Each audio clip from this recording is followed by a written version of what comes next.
আসসালামু আলাইকুম। আমি যে গাছটার নিচে দাঁড়িয়ে আছি, এই যে গাছ বট গাছের মতো দেখা যায়, এটি হলো কাঠবাদাম গাছ। এই যে কাঠবাদাম ফল, পাখিতে ভিতরের অংশ না খাইতে পারলেও উপরের রস খায়, কারণ হলো উপরে রস মিষ্টি লাগে। এইটি যদি ভাঙা যায়, এই যে ভিতরে ভিতরে এই যে এরকম বাদাম পাওয়া যায়, এর নাম হলো কাঠবাদাম, যা মানুষের স্তন ক্যান্সার, প্রোস্টেট ক্যান্সার, মলদ্বারে ক্যান্সার এবং কোলন ক্যান্সারের মতো কঠিন রোগ থেকে প্রতিরোধের ব্যবস্থা করে এই কাঠবাদাম। যদি নিয়মিত 1 থেকে 2টি এই কাঠবাদাম খাওয়া যায়, মানুষের যে সমস্ত দুরারোগ্য ব্যাধি ক্যান্সার, এই ক্যান্সার থেকে রক্ষা করতে পারে।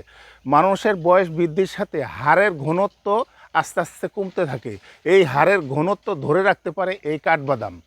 এছাড়া মস্তিষ্কের কার্যক্ষমতা, মানুষের বয়স বৃদ্ধির সাথে সাথে মানুষের মস্তিষ্কের কোষগুলি দুর্বল হয়ে যায়, সেই দুর্বল কোষগুলো সতেজ রাখতে খুবই কার্যকরী এই কাঠবাদাম। এছাড়া এই কাঠবাদামগুলি যদি নিয়মিত খাওয়া যায়, তাহলে মানুষের রক্তের খারাপ কোলেস্টেরল কমিয়ে দেয় এবং ভালো কোলেস্টেরল তৈরি করে, যার ফলে মানুষের হৃদয়, মানে হার্ট অত্যন্ত সুস্থ এবং সবল থাকে। ভিডিওটি যদি ভালো লেগে থাকে, অন্যকে দেখার সুযোগ করে দিবেন।